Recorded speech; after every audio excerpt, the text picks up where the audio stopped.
Told y'all niggas I got shit to say, so I'm finna talk about it. Okay, none of you bitches can get in my way, cause I'm finna talk about it. Can't even find there's a lot to address, nigga, I'm finna talk about it. Sit here and listen, won't be no sleep, listen, man, fucking let's talk about it. Back to Gaylord, bro. It's so weird saying I had a good experience at a hospital, but I had a great experience at a hospital.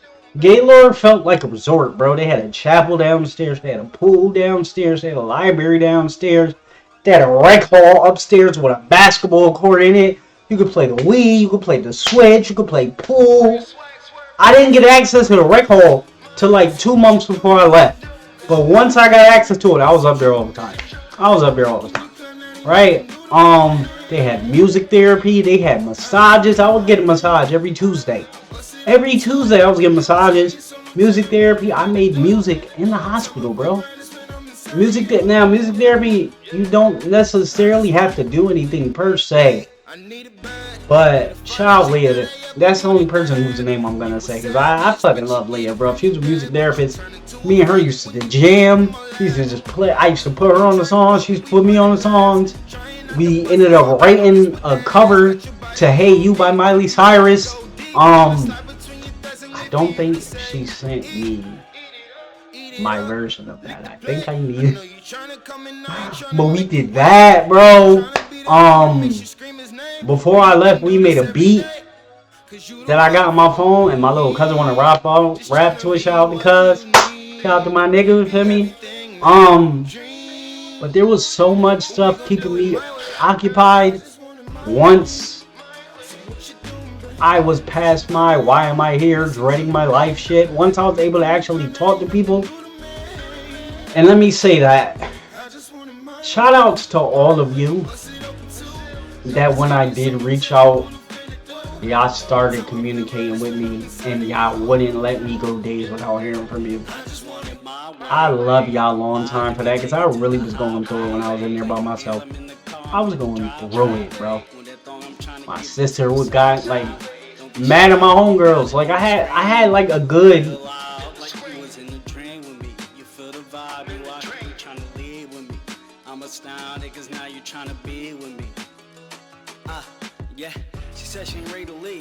I had like a good 4, 5, 6 people that was always looking out for me, bro. Always looking out for me, bro.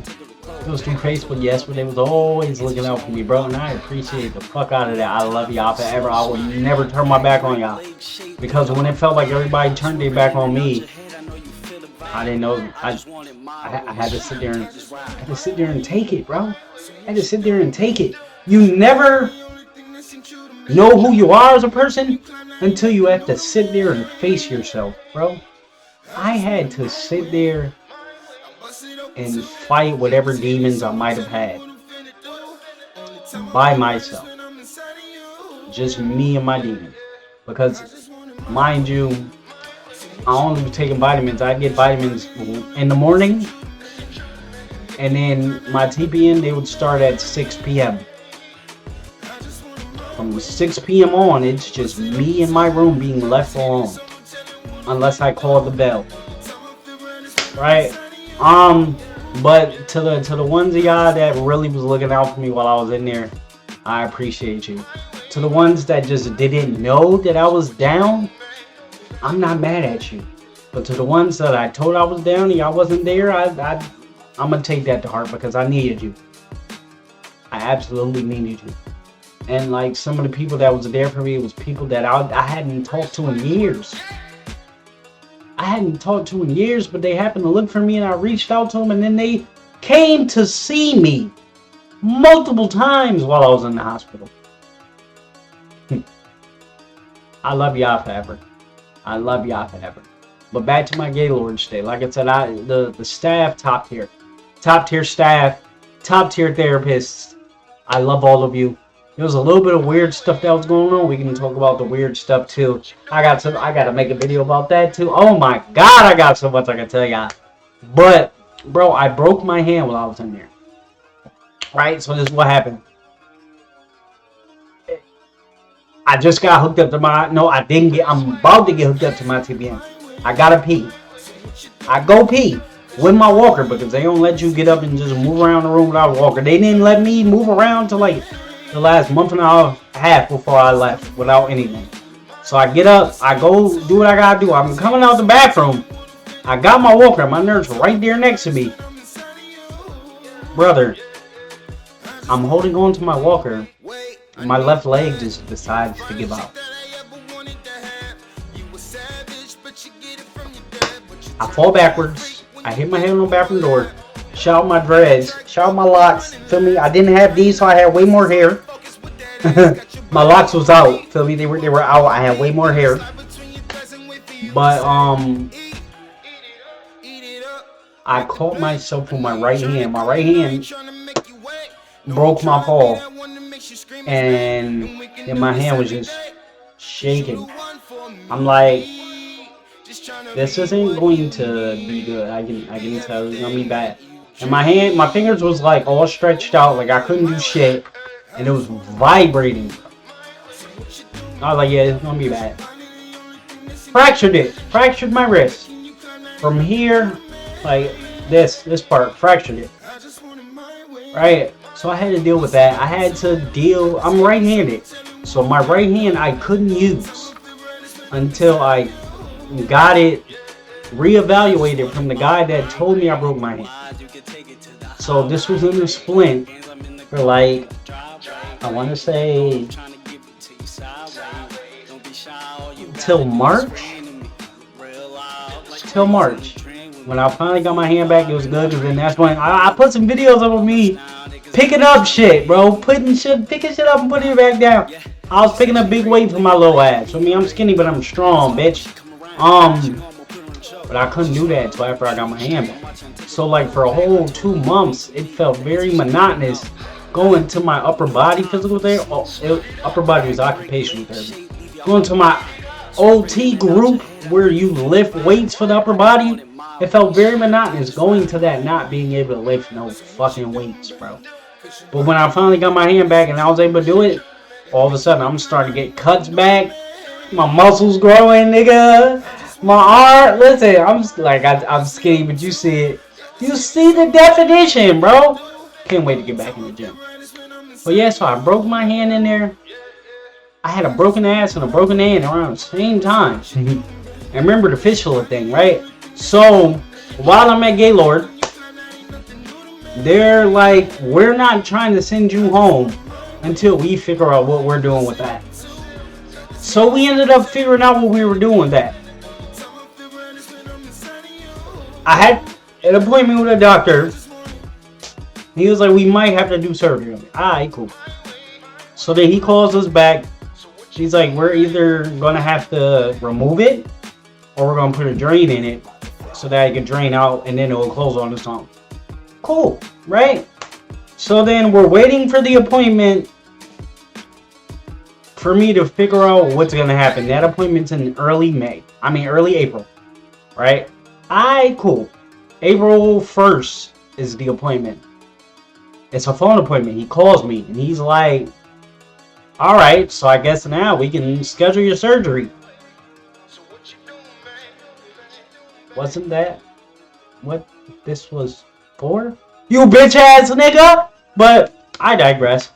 And then he schedules the appointment, the surgery for May 22nd. Brother, it is April 1st. Mind you, I've been okay to go home for a while.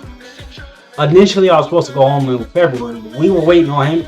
We were waiting for him at this point.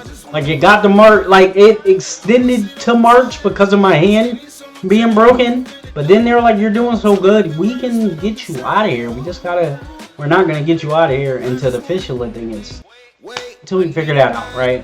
Mind you, I'm still on TPN at this point. So then they test me and they're like, we want to see if we take you off TPN, will you be fine? We're going to test you for a week, see what happens, and then go from there. Test me for a week, I was good. Another week went, I was fine. Another week, my magnesium started being off, but that was the only thing that was off. Once we corrected that, I was good. I never had to go back on TPN. They took the PIC lines out. Let's talk about the PIC line, right? I had 3 PICC lines throughout this whole period. They took the one at yellow because that one stopped working. So they put one in this arm. I don't know if you can see the dark spots on my arm. They're right here. That's where the PICC was. Right? That's where they put the new PICC in. And I think that's where the initial one was too. So they put it in. Wait. No, they took it out. And they tried to put one in this arm. And it didn't work. I'm lying. They initially put one in here. They did. That one lasted for like 2 months. They had to take that one out. And they were going to put it in here. They tried to put it in this arm. Didn't work. So they tried to put it back in this arm. That didn't work. So then they ended up doing this arm again. Or no, they looked to see if they could put one in this arm. They couldn't find a vein long enough, thick enough, pause, for it to go everywhere it needed to go for it to work. So then when they were putting the one, trying to put the one over here, they got stuck like right here, and they kept trying to force it through. And while I was numbed up, I couldn't feel it. I could fucking feel it, bro. It didn't hurt, but it felt like something was just slapping the inside of my shoulder, bro. It felt crazy, and blood was gushing everywhere. Blood was everywhere. If I was a squeamish nigga, I would have threw up on everybody. When I mean blood was gushing out like a geyser, I was like, oh my god, let me not look at that. Why is blood coming out of my arm like that? And I remember the PICC situation fondly because it happened on a Friday at 2 o'clock. They did not successfully put a PICC in my arm until 5 p.m. My dinner, it was like 5:30 when they finally got it in my left arm. Which if they would have just looked again, instead of trying to put it back in here, they would have put it in here, we would have been good. 3 hours of torture for them to put I was so sore, bro. I was so fed up. I was fed up. But then when they took it out and I didn't need anything else, and mind you, I was like, yo, I don't want another IV. They were going to put another peripheral IV in me. I was like, I don't want that. I was like, how about we just try it with no TPN, and if I'm good, we good. But if I need it, alright, I'll suck it up, y'all put it in. But I don't think I need it, so let's try it. I have faith in my body, and my body had faith in me. We didn't need it. We didn't need it, bro. So, surgery comes, right? And now at the surgery, that's when we figure out when I'm about to leave. But the surgery, there was a lot of confusion. They're like, there's a chance you don't come back. If they admit you, you stay there. So now I'm torn. The week of the surgery, I'm torn up. Because I'm like, I don't want to leave here for another facility. If I leave here for good, I want to go home. I don't want to have to start over with a whole new group of people. I don't want to have to. I've been in the hospital too long. I don't want to have to go somewhere else. And then they have to reassess me, and no, I don't want that. So that broke me down. It's a point where I cried a little bit, bro, because I've been through so much, and I didn't want to have to start over for a 3rd time, a 4th time actually, a 4th time, because I started off 9-5, rehab, 9-7, Gaylord. So that would have been a 5th time I had to restart. Actually, was not here for it. So the day the surgery comes, I'm super nervous. I get there. I'm talking to them. They're like, oh yeah, no, this is a half-an-hour procedure. You're good. I was like, huh?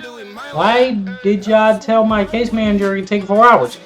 I don't know who said that. It takes 30 minutes. I was like, oh, all right. Well, I also heard there was a chance of me being admitted here. He's like, no, you're always going back there. What? He's like, yeah, you're going to get in. We're going to do what you got to do. You're going to get out. And then we're going to send you back. Okay. It happened just like that. Right? Quick surgery. Wasn't too painful after what, like the first few days I heard it hurt. It was an awkward spot. But, brother, when I woke up, he's like, are you in pain? I was like, yeah. He's like, alright, I got something for you. Give me oxy. I popped it. He's like, I got some Fent for you too. I said, wait, you got some what? Alright. Buddy, I was twisted. I was no hallucination. That was twisted. I finally came to. I tried to like, when I mean came, like not the high. I was high for the rest of that day, but like when I finally was awake from it, like you know, when you looking around like, oh shit, where am I? I picked my phone up, try to call everybody. I call my mom. Hello, hello, mom. I'm done. I'm done, mom. I'm done. Hello, sis. Sis, I'm done. I was calling everybody, telling everybody, yo, bro, I'm good. I'm about to come back. I got back. I chilled out. And then at this point, they were like, all right, so as long as everything's okay with you, as long as your magnesium still stays okay, you can leave June 5th. Alright, cool. Sounds real good to me. Bro, it was heartbreaking when June 5th came and I really was going home. Because we had like a little crew. Like all of us younger, like my age group, we all hung out. We would go up and play cards together in the different floors and invite everybody to play with us. Because we know how it was being a fucking hospital, bro. So we would go around. Hey, you want to play Uno? We about to go play Uno. You want to play Uno? He's playing Uno with everybody. Playing Uno with everybody, right? So then they threw a party for me to say goodbye. I had made brownies at OT. Yeah, in the OT you make brownies, you can make cookies, you can do whatever. Like they really, you can cook breakfast. I made a fruit grilled cheeses. I wasn't trying to chef nothing up for real, but feel me, I was gonna make some brownies, and brownies was busting. Brownies was busting. My man's one of my homies. He brought a big box of Danishes for us. My other homie, shout out my man's. I still talk to all these people, by the way. Bought me wooden tap, bro. I had the wooden tap. If you know about wooden tap, tell me in the comments you know about wooden tap, and let's talk about that wooden tap. But yeah, man, and this was the day before I left. I got to say goodbye to all my people. The therapist wrote me a card, bro. All the physical therapists and the OTs, they wrote me a card and everybody signed it, bro. Everybody that fucked with me signed my card. And there was so many names up there. I'm like, damn. Everybody's like, yo, it's gonna be different without you here. Because mind you, I was also the DJ. So I was playing all the music. Y'all know I'm gonna play the music. Feel me? But all in all, Gaylord was a wonderful experience. I needed to go through that experience to realize I gotta take care of myself, man. I gotta do better taking care of myself. And from this time forward, I'm gonna do my best to take better care of myself.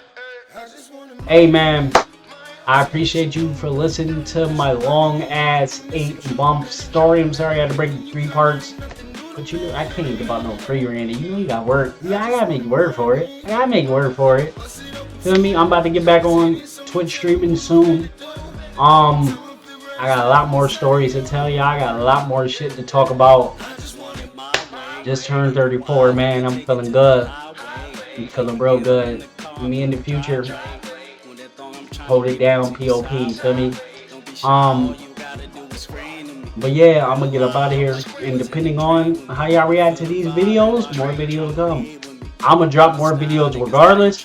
It's just my sense of urgency is gonna be based on how y'all react to them. We starting fresh, we starting new. My old content, I started off a gaming channel, so I was in that algorithm, and I tried to flip the reactions, and while I was able to get into that algorithm a little bit, the vlogs and the videos like this, I wasn't really able to fuck around with it. I wasn't really going to use on these at all. People ignored these. So, we starting fresh, brother. And yeah, we gonna see where we go. Quality and everything shall get better the more I go. More, I'm just happy to be back home, bro. So y'all niggas enjoy y'all day. I'm out of here.